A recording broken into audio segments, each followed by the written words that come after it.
Joia, então vamos dar início ao nosso Junior Clube de hoje. Faz um tempo que a gente não tem reunião online por conta do simpósio Fert Group, a gente ficou umas 2 semanas aí focada nisso. Hoje retomamos com muita alegria.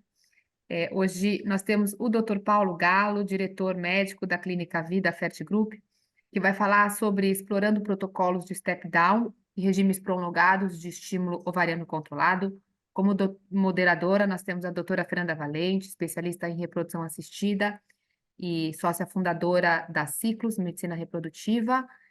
E, por favor, doutor Paulo, você pode compartilhar sua tela? Claro. Antes de mais nada, a ideia de trazer essa aula para cá foi exatamente porque eu fui a San Diego agora nesse segundo congresso Gênesis, e foi um congresso realmente muito interessante, só com inovações, palestrantes de alto nível e só trazendo inovações. Teve um Monet lá, aquela aula que ele deu no Fert Group, ele deu para a gente lá também no congresso, e né, durante o evento. Teve uma aula do Dimitri, que é essa aula que eu vou trazer, que, na verdade, o protocolo dele tem um step down, é um estímulo mais prolongado, é o que ele chama de term stim, que é um estímulo a termo, um estímulo com prazo para o momento certo. É um conceito novo. Eu fiquei muito surpreso com o conceito dele. E por que eu trouxe essa aula para cá? Eu jantei com ele na véspera do evento, e ele conversou comigo sobre isso. Ele, além ele está acabando de desenvolver daqui a 2 a 3 meses uma plataforma, um aplicativo para definir pela reserva ovariana, pela idade da mulher, a dose inicial de gonatrofina, de quanto em quanto tempo vai baixando, para que o estímulo se prolongue mais e, com isso, aumente a qualidade do óvulo. Então, é basicamente sobre isso que a gente vai conversar. É, sobre o impacto da estimulação ovariana na qualidade do óvulo. Então, antes de falar um pouquinho, vou falar quem é o Dr. Dimitri, né? Ele é médico, cientista, pesquisador russo-americano. As principais pesquisas dele, publicações, são em área de medicina reprodutiva e biologia, principalmente estudos de fertilização e transferência de embrião. Ele foi graduado em medicina pela Faculdade de Medicina de Pavlov, em São Petersburgo, na Rússia, onde depois fez a pós-graduação na mesma faculdade de embriologia pré-implantacional e depois fez o PhD na Universidade de Ghent, na Bélgica. Então, é uma pessoa que conhece muito a fisiologia da ovulogênese, a fisiologia do ovário. A pós-graduação dele foi no departamento de embriologia. Ele atuou como professor durante de 96 a 2004 na Universidade de e atualmente ele é o presidente, ele atua como presidente do Congresso Americano de Embriologia e diretor do laboratório Omnimed. Então, uma pessoa bem conceituada e que trabalha e estuda muito a parte de fisiologia do ovário. Tá? Então, em que ele se baseia no novo pensamento dele? Primeiro, que a estimulação ovariana controlada é realmente fundamental na qualidade dos óvulos. Mas quando os óvulos chegam ao nosso laboratório para fertilização, para ser fertilizado, mais de 90% de todos os erros que poderiam acontecer já ocorreram. 80 a 90% dos erros ocorre naquele momento que a vesícula germinativa evolui para a fase de M2, de um óvulo na fase de metáfase 2. E 5 a 10% no momento que o espermatozoide entra, quando esse M2 se torna um zigoto. Então, se o material já chega ruim para a gente fertilizar, fica muito difícil da gente ter embrião de qualidade. A primeira coisa que ele trouxe da parte de fisiologia é que um paradigma tradicional sobre ovulação, ele sempre se baseou no fato de que o FSH vai estimular o crescimento folicular, esse nível de estradiol aumentando a nível plasmático vai agir no hipotálamo, na hipófise, fazendo que ocorra o pico de LH e a progesterona e a ovulação e posteriormente um aumento da progesterona. Ele diz que isso não é verdade. E ele tem várias publicações, né, que ele publicou em 2019, em 2020, de que o novo paradigma da ovulação é que a progesterona, a elevação da progesterona é que leva ao trigger e à maturação do óvulo, tá? Então, o FSH, à medida que ele estimula, o folículo cresce, o estradiol cresce, vai começar a haver um aumento da progesterona, e esse aumento da progesterona é que vai ser o gatilho para o pico de LH e posterior ovulação. E ele publicou 2 casos de pacientes que fizeram fertilização in vitro, que ele fez o trigger com progesterona, com uma dose única de 10 miligramas de progesterona subcutânea, inclusive publicou com o nascimento desses casos. Então, que na verdade, o que a gente pensa na fisiologia, que seria o estradiol, é mais relacionado com a progesterona. E esse novo paradigma de observar a foliculogênese inclui até algumas coisas, novas teorias para entender o síndrome de ovário policístico, porque o aumento prematuro da progesterona seria um gatilho para a presença da síndrome de ovário policístico, também relacionado àqueles ciclos de que esclareceria a teoria da monoovulação num ciclo natural humano, essa situação da progesterona. Então, baseado nessa visão diferente dele, ele propõe algumas abordagens para melhorar a qualidade de óvulos. E essas variáveis seriam independentes. Seria o tempo de ação do FSH e o nível de FSH circulante, que seriam os pilares para a estimulação ovariana, compreendendo melhor baseado nessa nova compreensão da fisiologia do ciclo folicular. Tá? Tradicionalmente, a gente tem como uma abordagem para a qualidade dos óvulos, com marcadores de competência do óvulo, a presença do primeiro corpuscular, o tamanho do folículo e a proporção de estradiol, de nível plasmático de estradiol por folículo. Tá? E ele realmente fala que o primeiro corpuscular é um sinal precoce de competência, que na ordem, na referência de desenvolvimento da competência durante a maturação do óvulo, corre a instrução do primeiro corpúsculo polar, fertilização, desenvolvimento para estágio de 2 células, até o desenvolvimento para estágio de blastocisto. Mas que a capacidade de extrusão do primeiro corpúsculo polar é uma referência que pode ser comparada a um reflexo de Moro no feto imaturo. Isso sozinho é muito pouco. Então, baseado nessa forma dele olhar a ovulogênese, ele coloca que o óvulo folículo, na fase folicular, eles são divorciados, eles são independentes, são 2 coisas independentes. Antes do crescimento dos receptores, do aparecimento dos receptores de FSH, enquanto o folículo ainda é pequeno, o gradiente de fatores de crescimento produzido pelo óvulo impedem a indução de receptores de FSH na granulosa. Portanto, o óvulo controla todo o folículo nessa fase. Porém, à medida que ocorre o recrutamento para o ciclo ovulatório, à medida que o folículo vai crescendo, o óvulo perde o controle sobre o folículo para o FSH.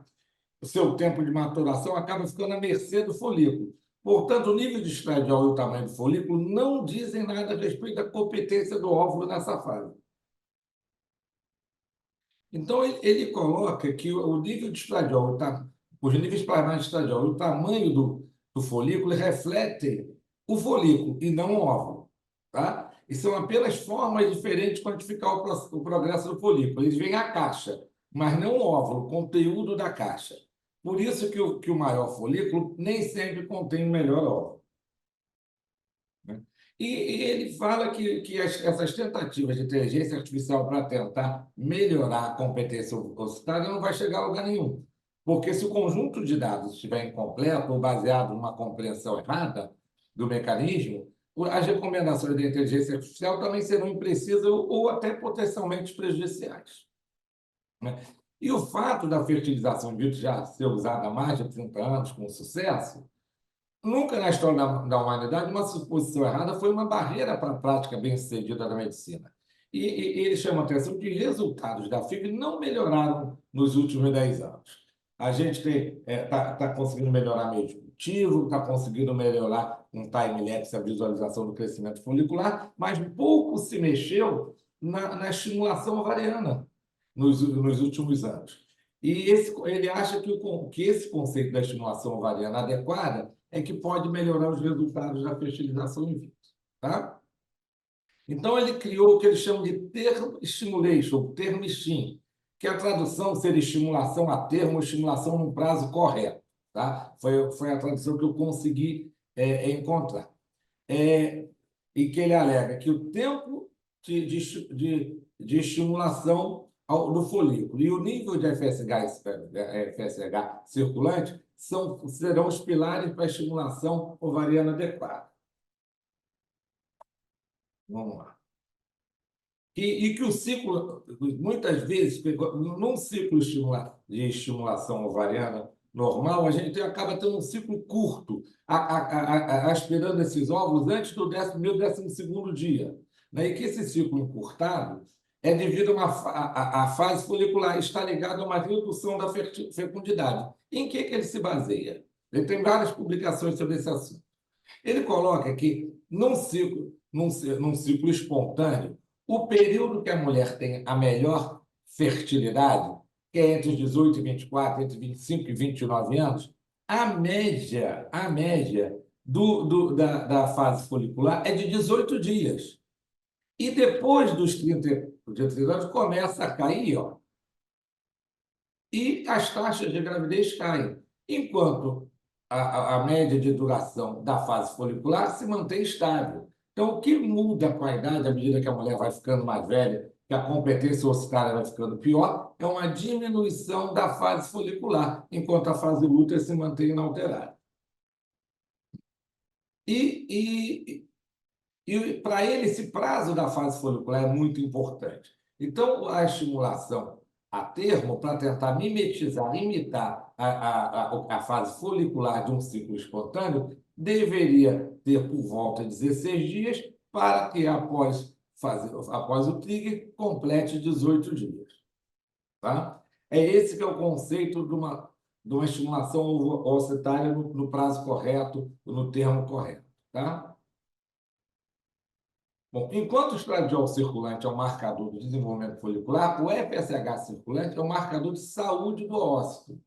E o excesso de FSH recrutará não apenas células da granulosa, mas também células do cúmulo para aromatizar a testosterona, privando assim o óvulo do nutriente necessário para que ele tenha uma boa competência. Então, ele criou um algoritmo em que ele definiu que a termo stimulation é uma abordagem de estimulação ovariana que estende a fase folicular até a duração observada no grupo mais fértil de mulheres, são mulheres jovens. Isso é conseguido mantendo o nível de FSH no sangue dentro da faixa estreita otimizada para paciente específica, para paciente específica, e controlando a inflamação dentro do folículo. E aí ele dá 2 exemplos aqui. Esse primeiro caso é uma paciente jovem, uma paciente de idade média, 35 anos. Primeiro tratamento dela, ela tinha 35 anos, fez uma estimulação normal. A duração de dias, do dia da menstruação até o dia da punção, foi de 13 dias, usou 5.250 unidades de FSH, coletou 3 ovos, fertilizou 3, nenhum deles chegou a blastocisto. Fez uma outra estimulação um ano depois, também com 13 dias de duração, quer dizer, isso daria mais ou menos 10 dias de uso de gonatrofina, usou uma dose menor de FSH, conseguiu 2 ovos, nenhum se desenvolveu. E aos 37 anos fez a estimulação, o termistim, a duração foi de 17 dias, usou 2.100 de FSH, conseguiu 8 ovos, 8 fertilizados, 5 ovos de boa qualidade e já tem um bebê nascido vivo. Aí, quando a gente vê aqui como é que é essa estimulação, ó, ele começou com 300 no primeiro dia, no terceiro dia do ciclo, depois baixou para 150 de FSH com LH recombinante, provavelmente aqui deve ser a Pergoveres, né? Vai mantendo isso e deixa o folículo crescer, ó, deixa o folículo chegar a 26, 23, aqui já tinha 20, já teríamos, provavelmente aqui ou aqui, já teríamos parâmetro para fazer o trigger. Ele foi esticando até fazer o trigger. Cadê o... Foi um estímulo, um protocolo com agonista do GNRH, tá? Um protocolo com agonista, que ele começou no quarto dia, não sei se aqui era o leuprolida de VIT, tá? E teve esse resultado com o protocolo esticando por 17 dias a fase folicular. Um outro caso que ele reportou, paciente já com 42 anos, fez a primeira estimulação, durou 8 dias, usou 3.000 de FSH, só teve 2 óvulos, um fertilizou, um blastocisto, PGTA normal. Fez um outro, a mesma coisa, durou 10 dias, usou um pouquinho mais de FSH, conseguiu 9 óvulos, 6 fertilizaram, um blasto e um anormal. Com o Terlistin, ele fez um estímulo por 17 dias, acabou usando mais FSH no total, conseguiu 7 óvulos, 5 fertilizaram, 3 chegaram a blastocisto, um blastocisto euploide, 2 anormais, e teve o nascimento do neném saudável. Nesse caso, ele começou também no segundo dia com 300 de FSH-LH recombinante, depois de 7 dias. Esse conceito de quando ele reduz é que ele diz que está terminando esse aplicativo e ele tem interesse em fazer um estudo multicêntrico com a gente, por isso que eu trouxe isso para nós, como nosso grupo é o maior aqui do Brasil, ele tá fazendo o protocolo, preparando esse aplicativo que vai definir a dose que inicia, quando vai diminuindo, vai definir os níveis de FSH. Ele vai dosando FSH no sangue, tá? Não é só estradiol, ele vai dosando FSH no sangue e vai equilibrando para manter um nível de FSH que não cresça demais, tá? Usou 17 dias, ó, tem folículo chegando a 28, folículo chegando a 24. E, nesse caso, também protocolo com agonista do GNRH, tá? Então, ele fala que esse tipo de estímulo também, do Termestim, pode resolver o paradoxo da baixa qualidade dos ovos em pacientes jovens e pacientes com ovário policístico, porque tem algumas pacientes têm muitos folículos, têm risco de peristímulo, têm uma estimulação curta e uma porcentagem reduzida de óvulos competentes. Então, que ele coloca aqui que essas mudanças podem estar relacionadas, não, em parte, também a redução da elasticidade do córtex ovariano, tá? Que resulta numa fase folicular mais curta. Então, o FSH alto, ele leva à deprivação de óvulos, os folículos crescem mais rápido, a fase folicular fica encurtada e não haveria tempo hábil do óvulo atingir toda a sua competência e as suas chances maiores de gerar um embrião saudável e uma gravidez. Tá? Então, quais as conclusões que ele tira? Que a estimulação ovariana é crucial para a qualidade do óvulo, que a duração dessa estimulação é uma variável independente, que é necessário um monitoramento hormonal de alta resolução, avaliando também os níveis de FSH, LH, além do estradiol da progesterona, que entender essa estimulação até o termo melhoraria a qualidade dos óvulos e que pode ser possível melhorar a qualidade dos óvulos em relação ao que fazemos atualmente. Eu até trouxe um caso meu antigo, é um caso que acabei fazendo uma estimulação de 21, 22 dias e ela conseguiu óvulo. Eu queria até trazer para vocês, não sei até que ponto, pela baixa qualidade ocitária dela, essa estimulação prolongada ajudou. Era uma paciente de 38 anos, que nunca tinha engravidado, ela era angolana, e o diagnóstico dela de fertilidade, ela tinha um fator masculino e uma baixa reserva. Ela tentou o primeiro ciclo em outubro de 2013, fez a estimulação ovariana controlada com Gonal 225, Menopur 75, e o ciclo foi cancelado após 8 dias de estimulação por falha de crescimento folicular.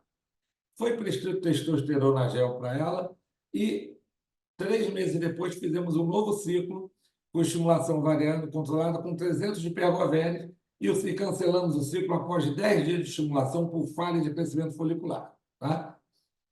Em fevereiro de 2014, tentou uma nova estimulação com um protocolo curto, utilizando citrato de clomifeno, 2 comprimidos de 5º ou 6º dia, e um protocolo leve, né, um light, diagonal 75, comendo por 75. Também cancelamos o ciclo após 10 dias de estimulação por falha de crescimento folicular.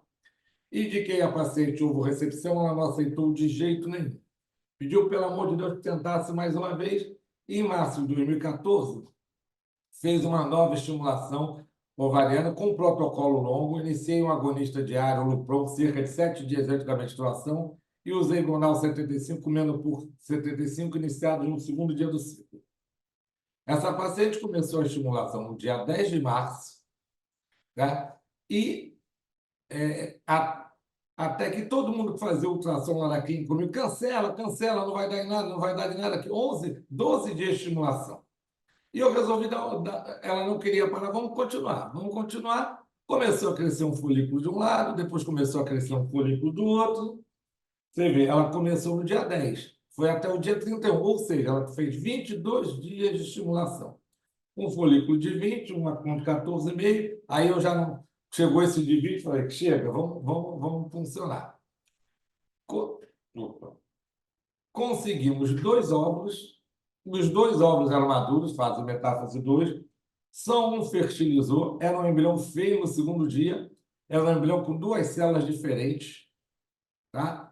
Optei por transferir no segundo dia, porque não tinha o que fazer, não adiantava deixar no laboratório, achei que pregava, transferi esse embrião, classe C, com 2 células diferentes no segundo dia, e no dia 17 de abril ela voltou para consulta, para fazer o... Estava grávida, os beta-HCGs, estava grávida, voltou depois no dia 5 de maio, já estava com 6 para 7 semanas, e o neném dela nasceu de parto via auto-cesariana, com o neném saudável no dia 20 de dezembro de 2014.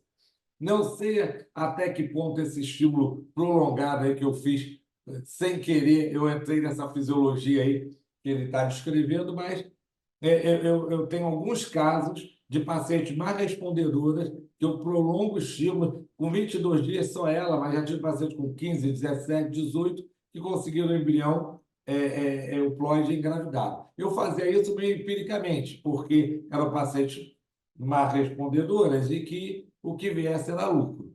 Mas agora,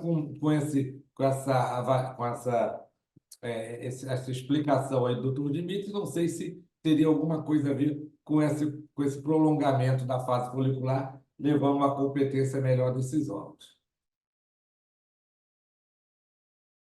Eu quis trazer isso, porque eu fiquei bastante surpreso com essa forma dele ver estimulação ovariana controlada.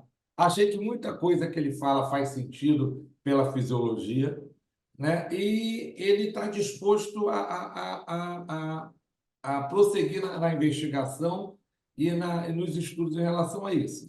E como ele gostaria que a gente participasse, eu achei que valia a pena trazer isso para vocês conhecerem esse termo aí, termo STEAM, e essa forma, esse novo conceito aí de estimulação que ele está propondo. Obrigada aí por mostrar para a gente isso aí que você recém aprendeu. E passo a palavra para a doutora Fernanda, vai tocar aí a discussão. Paulo, obrigada aí pela sua aula. A gente estava aqui curioso para saber o que você tinha aprendido de novo. Eu acho que faz todo sentido ele dizer que realmente a gente tem evoluído pouco em relação ao estímulo, né? A gente tem evoluído muito na parte tecnológica, inteligência artificial, laboratório, mas o estímulo não tem mudado muita coisa e o quanto isso pode ter de impacto na qualidade das células que a gente encaminha para o laboratório, né? Ele fala muito sobre a gente não confundir tamanho do folículo com competência do óvulo, que na verdade quando a gente está ali fazendo a estimulação ovariana, a gente está tendo uma ideia e realmente avaliando os nossos resultados pelo crescimento folicular, mas não necessariamente aquele óvulo lá dentro é competente. E aí eu ainda tenho várias dúvidas sobre esse protocolo dele. Eu nem sei se esse bloqueio que ele fez, se não era ali progesterona ou se realmente era um agonista. Eu vi que ele sobe e desce dose da gonadotrofina, também achei estranho. No fim das contas, são doses altas, né? Doses totais. Ele faz as dosagens do FSH seriados, mas até a gente não sabe qual é o valor ali, eu acho que ele não fala, né? Qual é o valor almejado, a Larissa até perguntou isso no chat. Qual seria o valor para a gente manter de FSH ideal, né, durante esse estímulo? E uma coisa que me deixa intrigada é o seguinte: para quem seria proposto esse protocolo? Não acho que sejam para todas as pacientes, provavelmente ele deve direcionar um grupo. E por que eu pergunto isso? As pacientes de mais idade, né, ele mesmo fala, costumam ter uma fase folicular mais curta. E essas pacientes ovulam, às vezes, com folículos pequenos. Qual é o risco da gente deixar esse folículo crescendo muito mais e acabar perdendo, né? Mesmo ela com bloqueio, às vezes a gente vê paciente de mais idade que folículo rompe, mesmo estando bloqueado, um folículo que rompe com 15, com 16. Hoje em dia, já o nosso, embora a literatura mais antiga fale para a gente que o trigger deve ser feito parâmetro para trigger, são 2 folículos maiores ou iguais a 18 milímetros, não é o que a gente segue, né? A gente tenta ter a corte maior de folículos, né, com as medidas adequadas. Aqui em São Paulo, aqui no Fertility, quando a gente marca, quando a gente faz o trigger, a gente conta como melhores, com folículos com melhor potencial, aqueles que estão acima de 14 milímetros, pelo menos, para ter essa correspondência com óvulos maduros. Mas a minha preocupação é essas pacientes de mais idade, que certamente são as que têm pior competência oocitária, que poderiam ter uma melhora com esse protocolo. Seria adequado a gente esperar esses folículos crescerem tanto? A gente não perderia, será, o ciclo? Eu sei que ele tem, o trabalho dele, por enquanto, são relatos de caso, acho, né? Ele ainda não tem trabalhos com evidências maiores, e provavelmente é isso que ele está querendo fazer. Mas o que eu acho é que a gente tem que estabelecer qual é o grupo a que vai se propor fazer esse protocolo. Pelo que eu entendi, ele acha que isso é para todos os grupos.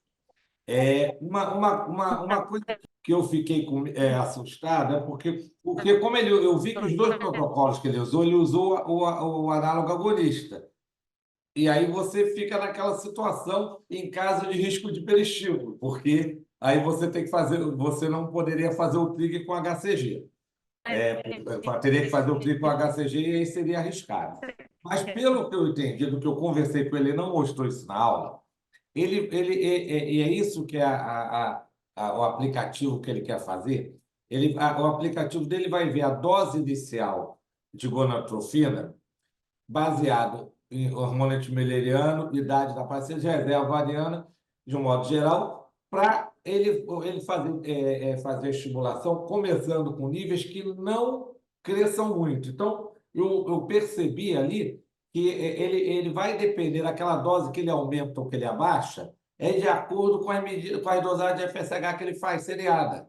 Ele faz dosagem de FSH de 2 em 2 dias e isso define a subida ou diminuição da dose dele. Então, ele quer manter níveis de FSH dentro de um certo valor para que não estimule todos os folículos ao mesmo tempo, não dê hiperestímulo e prolongue essa fase folicular dele. A gente vê, eu também, no nosso dia a dia, a gente às vezes segura, quantas vezes a gente segura um pouquinho mais para outros folículos chegarem e você perde o óvulo, tem ovulação. Mas a gente já começa desde o início com dose alta e não baixa, a gente vai mantendo. Entendeu? Talvez a diferença seja isso, diminuir a dose ou não.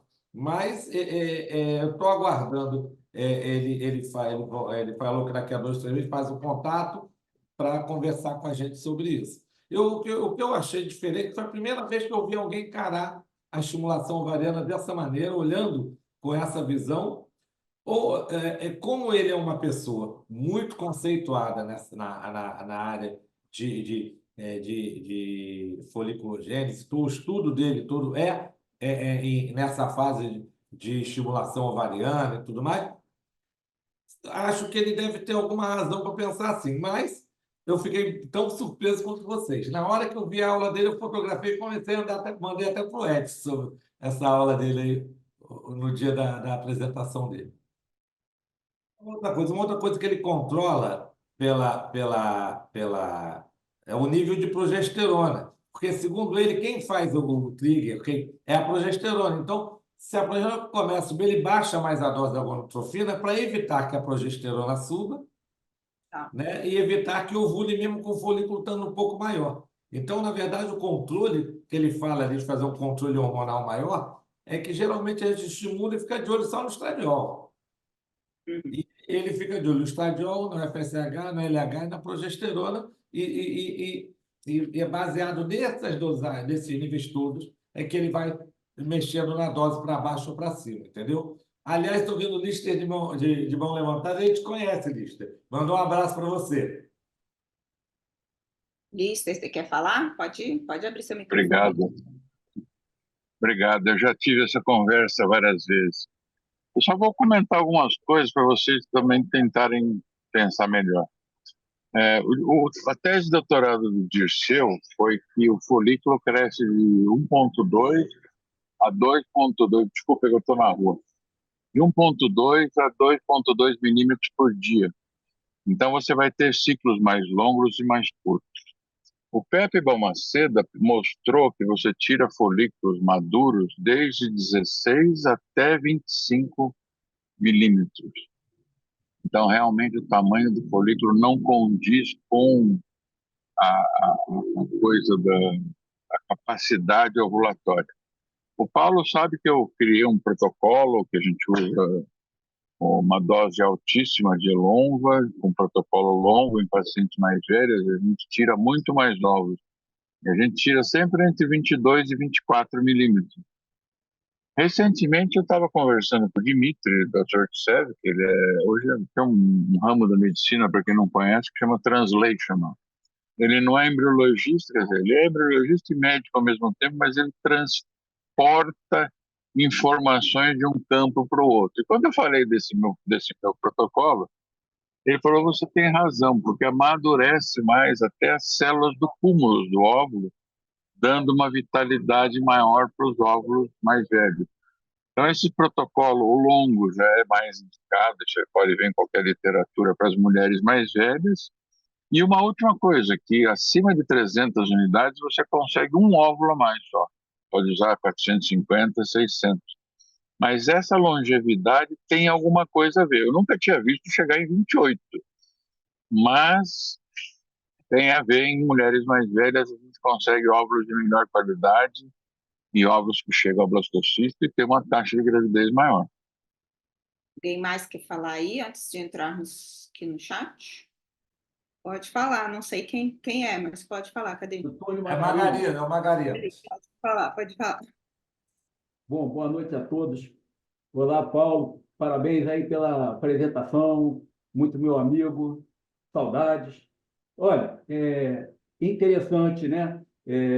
Eu, por acaso, também estou fazendo aqui um estudo retrospectivo de mais ou menos 2.000 casos. E algumas observações que eu fiz aqui, algumas eu estou até botando numa planilha do Excel. Eu não sou muito bom em Excel, estou apanhando aqui um pouquinho, né? Mas isso ajuda, porque na hora de fazer as contas, quando são vários casos assim, você tira médias, né? Soma, é um negócio que facilita muito. Mas uma coisa eu observei, já fui usar dosagens, às vezes, muito elevadas de FSH em mais respondedoras, e a conclusão que eu cheguei aqui no meu estudo retrospectivo também, como já foi falado aí muitas vezes, que não adianta aumentar muito essas doses. Quando começa a passar muito de 300 UI, já não se tem grandes benefícios. Pelo contrário, às vezes, quando você usa doses muito elevadas, parece que até existe uma certa inibição no crescimento e você acaba tendo menos óvulos. Ou, às vezes, tem óvulos de pior qualidade. Então, hoje eu tenho tomado muito cuidado para não usar doses muito elevadas, porque não teria benefícios e ainda aumentaria o custo para as pacientes. Mas outra coisa interessante que o Paulo falou, da observação do cientista, é o seguinte, que não parece ser o estradiol que desencadeia o pico endógeno do LH. E nisso eu tenho que concordar em parte, sim. Tá? Eu acredito que tem uma influência da progesterona, mas talvez não a progesterona que a gente dosa no sangue. É uma progesterona que é produzida lá no hipotálamo. E essa progesterona que a gente tem na circulação sanguínea, muitas vezes pode até estar correlacionada com essa produção lá no hipotálamo, mas não necessariamente é sempre assim. A gente percebe que no final do estímulo, muitas vezes a gente vai dosando diariamente. Eu tenho o hábito de fazer dosagens assim para minha curiosidade, né? Então, eu vou chegando no final do estímulo, não doso só progesterona, doso estradiol, progesterona, FSH, LH, testosterona, prolactina. Faço um pacote ali para eu ir avaliando isso. E eu tenho observado, sim, que no finalzinho do estímulo há uma tendência para a progesterona ir subindo, né? Aí a gente tem que tomar até cuidado, porque quando ela começa a passar de 1 nanograma por ml, já estamos correndo risco, às vezes vai a 1,2, 1,4, e se passar muito disso, geralmente não é bom. Hoje em dia você congela quase sempre, né? Mas se você ia fazer aquela transferência a fresco, normalmente isso prejudicava. Mas o que eu tenho observado é o seguinte: quando a gente vai fazer a transferência num ciclo natural, que é mais comum hoje em dia, né? Se faz dosagens hormonais, muitas vezes, outros não fazem, mas eu gosto de fazer e também gosto de controlar com aquele Clear Blue, aquele teste urinário que a paciente faz em casa. E aí eu tenho verificado uma coisa muito interessante. Quando eu tento entrar com a progesterona antes mesmo de o teste do Clear Blue detectar o pico endógeno, né? Normalmente ele só consegue dar positivo, aquela carinha feliz, depois que o LH ultrapassou mais ou menos 40 miliunidades por mililitro. E aí eu entro com a progesterona para já meio que programar a data da minha transferência, quando já tem um folículo de tamanho razoável, um endométrio razoavelmente desenvolvido. E aí, curiosamente, eu percebo que, em muitos casos, a progesterona já está lá em cima, porque eu entrei com a progesterona, né? Eu entrei com suporte, e mesmo assim, o pico endógeno não aconteceu. Então, é isso que eu quero tentar mostrar ou falar, né? Que não é a progesterona no sangue que vai desencadear o pico endógeno, mas sim aquela progesterona que está sendo produzida lá dentro lá no hipotálamo. E mesmo que a gente use uma progesterona como suporte para preparar ali o endométrio, e ela atinja níveis até elevados no sangue, ela não é capaz de desencadear o pico endógeno. Às vezes coincide o nosso suporte de progesterona com a produção da progesterona lá no hipotálamo, mas muitas vezes não coincide, ou seja, a progesterona elevada não é suficiente para promover o pico endógeno, a menos que ela esteja também sendo produzida lá dentro do hipotálamo. Eu acho que basicamente seria isso, não vou me alongar muito, porque temos muita gente para falar aqui ainda. Obrigada, Margarinhos. Larissa, você quer falar com a mãozinha? Eu posso mostrar, eu tenho uma aula de paradigma da fertilização e tem um artigo do Shapiro, de 2022 agora, que ele mostra isso. Eu estava até procurando aqui. Eu posso mostrar aqui esse resuminho? Claro, compartilha sua tela, você consegue? Eu preciso. Vocês estão vendo aqui? Sim. Sim. Ó, é esse artigo aqui, de 2022, do Shapiro. Ele fez o estudo com 157 pacientes e ele levou o estímulo para mais alongado, que nem a aula do Dr. Paulo, né? Ele levou até folículos de 28. E aí, o que ele mostra? Que a taxa de maturação, você começa a ter a taxa de maturação ali com folículos com diâmetro de 13, uma taxa de maturação ali acima de 70%. Folículos acima de 28, você tem uma taxa de maturação de 75%. E aí, nessa segunda análise aqui de blastocistos de boa qualidade e taxa de euploidia, você começa a ter taxa de euploidia normal a partir dos folículos, mesmo com folículos de 10, não tem variação estatística em relação ao achado dele. E aí, esse é um estudo que mostra, assim, que até folículos de 10, você acaba tendo uma taxa de maturação mais baixa, mas os folículos maiores também, você tem uma taxa de maturação esperada ali dentro do normal, né? Ele não mostrou óvulos pós-maduro, lembrando que, claro, as pacientes eram pacientes de bom prognóstico, né? Como todo estudo inicial, mas que você tem taxa de euploidia e taxa de formação de Toma banho mesmo. blastocistos da mesma forma como os folículos menores, né?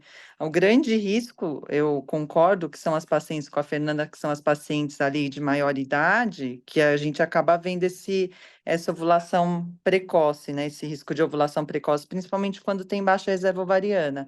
Mas e até no estudo ele cita que essa questão de desencadear o trigger com folículo de 18 vem muito dos protocolos, né, de transferência fresco, né? Agora com essa possibilidade do freeze-all, acho que vale a gente pensar mesmo em extensão de ciclo para conseguir um maior número de óvulos, né, para as pacientes normo-respondedoras aí.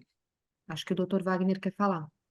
Só uma pergunta para o doutor Galo e a doutora Fernanda. Eu não entendi. O agonista ele começa no segundo dia do estímulo ovariano controlado, é isso? No dia do estímulo, se começou o estímulo no D2 do ciclo, ele começa o agonista no D3. Se ele começou no D3, ele começa o agonista no D4. Tá. Que classicamente a gente faria aquele protocolo longo, começando mais ou menos 7 dias antes do início do ciclo, quer dizer, antes da menstruação. É difícil o bloqueio com menos de 5 dias. Eu acho que nesse caso aí você tem um efeito flare também importante desse agonista que está sendo usado, que vai ser em torno de mais ou menos o 9º dia. Então aí eu acho que ele está pegando uma carona muito boa no segunda onda de recrutamento folicular aí também, né? Exatamente. Ó, ele aproveita o efeito flare e como ele vai com mais doses mais baixas para prolongar, dá tempo suficiente para o análogo agonista chegar a bloquear, passar o efeito flare e bloquear o pico ovulatório. Eu acho que é isso que ele faz. Ok. Margarina, você quer falar?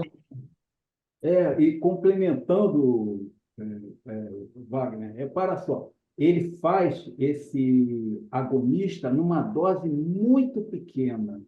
Então, ele realmente está buscando um efeito flare-up e ele usa uma dose bem pequena para conseguir que essa descarga, né, de FSH e LH não seja muito potente, como aconteceria com uma dose grande, né? Você vê que ele deve fazer lá, talvez ele até faça uma diluição daquilo que ele usou, uma coisa mínima, né? Dr. Edson, você quer falar? Obrigado, Fernanda. Eu quero compartilhar o que o Marcelo Jacobi colocou no chat, depois se o Marcelo pudesse falar também, realmente isso leva a um paradigma que a gente não está acostumado realmente, principalmente com os conceitos do Gleicher, né? O Gleicher tem aquela teoria que você vai funcionar folículos de 12, 13, 14 milímetros para mulheres mais velhas e conseguir óvulo com melhores resultados. Então, eu acho, também gostaria de ouvir o Paulo e o Marcelo, obviamente, e aí vai caber uma seleção muito criteriosa de que mulher que a gente vai levar para um protocolo para o outro. Realmente a gente está falando de dois grupos muito diferentes. Aquela mulher, como a Fernanda citou, que rapidamente vai para uma ovulação precoce, a gente funciona até um pouco antes, são as mulheres mais velhas, e porque outras mulheres mais velhas a gente consegue chegar a folículos 27, 28 não vão ovular. Eu acho que aí cabe alguma investigação, e isso deve ser uma investigação hormonal provavelmente, para a gente fazer a distinção desses dois grupos. Eu queria ver o Marcelo, que colocou aí, que foi muito bem colocado, e o Paulo também a respeito dessa situação, que para mim também é um pouco dúbia. Boa noite, pessoal, tudo bem? Então, o comentário que eu fiz foi o seguinte: a gente não tem noção na prática se o resultado que a gente tem prolongando o estímulo é daquele folículo maior ou daqueles folículos da segunda onda folicular que você vai ter, que vai acompanhar a primeira, que vai vir de folículos menores. Então, às vezes a gente está achando que dá mais medicação pode ser melhor, porque eu vou coletar um óvulo melhor lá na frente, mas o resultado do embrião melhor foi daquele folículo pequeno que você acabou fazendo trigger precoce para ele, porque ele começou a crescer depois. Como a gente, quando coleta tudo, mistura todos depois, a gente não tem noção se o embrião que ficou melhor no final veio de que origem, né? Então, acho que fica difícil a gente fazer qualquer generalização de conclusão usando um protocolo ou outro, porque você tem duas pessoas importantes falando os conceitos completamente diferentes e a gente não pode dar credibilidade nem para um lado nem para o outro. Esse comentário só que eu queria fazer. Verdade, Marcelo. A única coisa assim que é diferente nessa ideia do Dimitri é que a gente está falando de paciente. A gente sabe que paciente mais velho tem uma tendência a ter uma ovulação precoce. Só que a gente nunca se preocupa em dosar nada dela. A gente vai acompanhando o folículo, nem o estrogênio se preocupa muito, porque essa paciente não tem risco de hiperestímulo, e o que a gente tem feito mais recentemente é fazer o duo trigger com 34 horas, não deixar crescer demais para não ter ovulação, para tentar não ter ovulação precoce. Mas no caso do Dimitri, ele vai acompanhando com dosagem hormonal. Eu acho que o pulo do gato é esse, que ele ainda não passou. Como é que, como é que ele acompanha isso, esse crescimento hormonal, tanto da progesterona, como do LH, como do FSH? Como é que isso interfere no momento dele dar o trigger e no momento dele mexer nas doses de gonadotrofina? Eu acho que esse que é o pulo do gato do protocolo dele, que ele acabou não passando ainda. A Alessandra está propondo aqui no chat uma mesa com o professor Gleicher e ele, que seria interessante opostos de ideia. Então, no próximo simpósio FERT Group, eles estão convidados. Duelo de titãs. Eu fiquei com o contato do Dimitri. Ele ficou com o meu também. A ideia dele é daqui a uns 2, 3 meses começar fazer um estudo multicêntrico com esse protocolo dele, e aí ele vai passar qual é o estudo que ele quer fazer, se vai comparar com os protocolos normais, convencionais, e esse aplicativo dele para definir doses e níveis de hormônio que você mexe nas doses. Eu tô curioso com isso daí. Espero que ele nos procure mesmo, né, Edson? Mais alguém quer fazer algum comentário? Eu acho que só ficou faltando a gente falar um comentário do André, que fez aqui no chat, falando sobre a questão do estímulo prolongado. Não é um estímulo muito amigável, então certamente não deve ser para todos, né? Doses maiores por tempos maiores, muitos dias de injeção, controles hormonais e ultrassom, concordo. Pode falar, Alice. Não, era para completar o que vocês estavam falando, o flare-up. Eu lembrei do Jairo Garcia, né? Foi ele que inventou o flare-up. E começava com dose de agonista baixa junto com a gonadotrofina no segundo dia do ciclo. Servia para iniciar o estímulo, para recrutar mais jovens, e no final fazia o bloqueio. Podia fazer o bloqueio com o próprio agonista ou com o antagonista depois. Então, esse é o esquema antes do protocolo curto, digamos assim, que se usava até então, não com a progesterona, era o esquema que se fazia, e foi criado pelo Jairo Garcia, lá de Norfolk. Então, tem alguma coisa a ver com isso também. Uma coisa que ele não colocou, ele não mostrou nenhum caso de paciente com SOP, mas na aula ele coloca ali das pacientes com muito folículo e com SOP e fazer o protocolo mais longo. Então, eu não sei se nesses casos ele começa com uma dose menor e vai prolongando. Tipo aqueles protocolos antigos de SOP, que você começava com 75, se não crescer nada em 7 dias, aumenta um pouquinho e vai aumentando a cada 7 dias. Ele não mostrou nada sobre isso, mas ele tem um slide ali que ele falava que esse protocolo, o Terlistim, seria importante para pacientes jovens com muitos óvulos e com mais pacientes com ovário policístico. Paulo, nós fizemos muito no passado esse protocolo com suspeita de hiperestímulo. Começava com 75 uma semana, depois 150 uma semana, depois até 225, dependendo do caso. Não dava hiperestímulo, dava um monte de óvulos e a paciente conseguia ter casos de ovário policístico rebeldes. Talvez tenha alguma coisa a ver com isso. Parece que ele somou um pouco de cada coisa, assim, um pouco de cada protocolo, né, para montar uma nova ideia.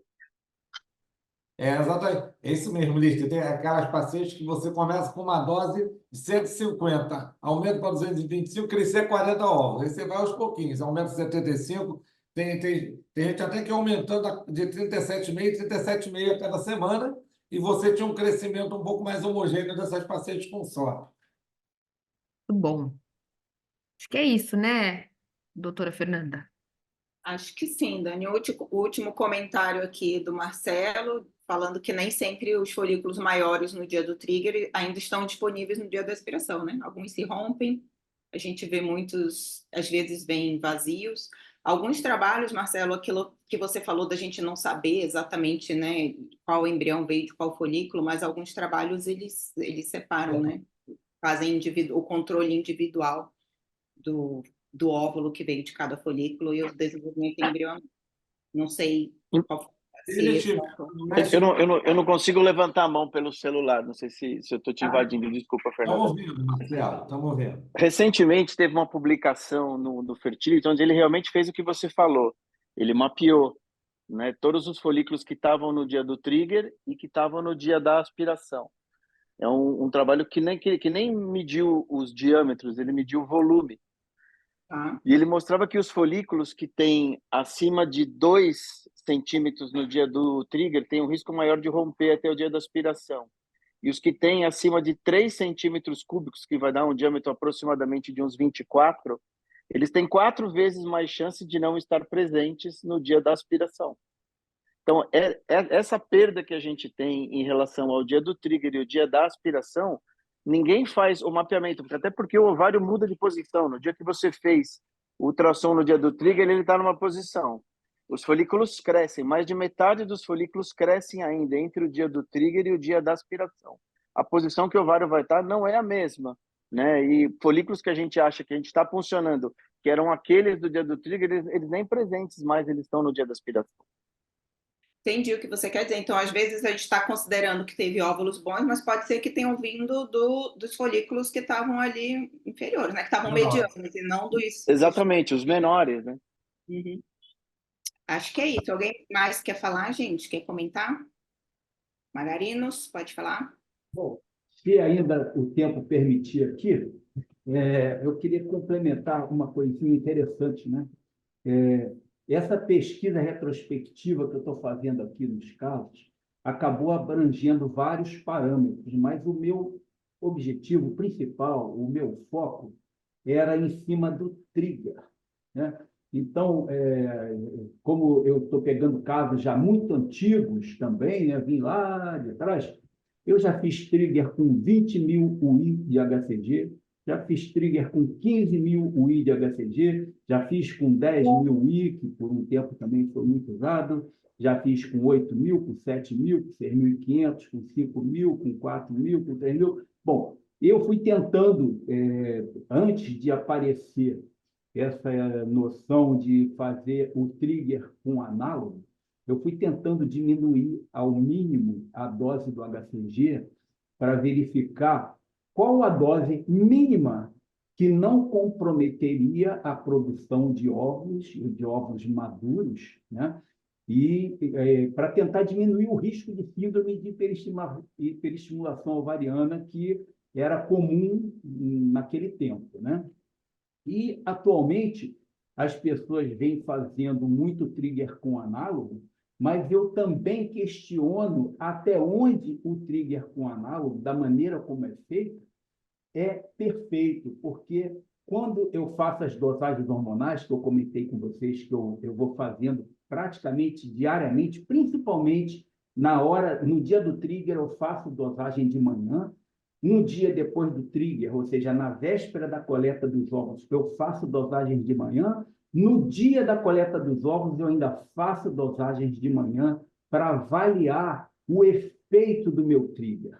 Tá? Isso eu já venho fazendo há algum tempo. E o que eu observei é o seguinte: quando se dá 2 seringuinhas de gonapeptil daily, a gente tem, sem dúvida, uma descarga de LH fenomenal. Mas quando você vai observar no outro dia, o LH já acabou. Mesmo que você venha com uma segunda dose, que tem gente que faz assim, né? Usa uma seringa de gonapeptil daily e depois de algumas horas usa uma segunda, ou então depois de 12 horas usa uma segunda. O que eu percebo é o seguinte: uma seringa de gonapeptil daily sozinha é capaz de descarregar todo o estoque hipofisário de LH. E aí eu vim diminuindo essa dose no trigger. E já vi que mesmo 1/6 de seringa de gonapeptil daily quase que depleta completamente o meu estoque de LH hipofisário. E como que eu consigo ver isso? Quando eu dou uma segunda dose, o meu LH quase que não sobe. Então, se eu der um Gonapeptil daily inteiro, eu vou ter uma descarga monumental de LH, e isso eu vou ver quando fizer a dosagem no dia seguinte. E se eu não der mais nada, no outro dia o LH já despencou, já praticamente desapareceu, porque o LH ele dura muito pouco, né, na circulação, ele é logo metabolizado, vai embora. Aí, quando eu dou uma segunda dose de Gonapeptil daily, depois de ter dado uma seringa inteira, o LH não sobe quase nada. Então, eu vim diminuindo a dose desse primeiro trigger de LH e cheguei à conclusão que 1/6 de LH, ou até mesmo 1/8, já me dá uma tremenda descarga, de LH não, perdão, 1/6 de Gonapeptil, né? Ou 1/8 de Gonapeptil, me dá uma dose bastante boa de LH na circulação, com certeza acima de 40 miliunidades por mililitro, né? Às vezes vai a mais, vai a 60, enquanto que uma seringa inteira, às vezes, leva o LH para 120, né? Doses assim, talvez desnecessárias. E eu estou aqui focado em descobrir uma forma de fazer um trigger mais fisiológico, né? Que imite melhor a natureza, porque a gente sabe que o pico endógeno fisiológico ele é curto, sim, mas ele é mais prolongado, ele tem uma duração maior do que esse pico endógeno que a gente desencadeia quando usa o análogo, assim, principalmente com 2 seringas de Gonapeptil. Esse pico endógeno é muito curto, e eu acho que a gente conseguiria, talvez, mais óvulos maduros se a gente esticasse um pouquinho essa duração do trigger, né? É só isso, gente. Bom, obrigada, doutor Margarinos. Então, agradeço aí a participação de todos, agradeço a Merck pela colaboração, parceria sempre. Tá bom? Muito obrigada a todos, um abraço e até a próxima. Obrigada, doutor Paulo. Até mais. Tchau, tchau.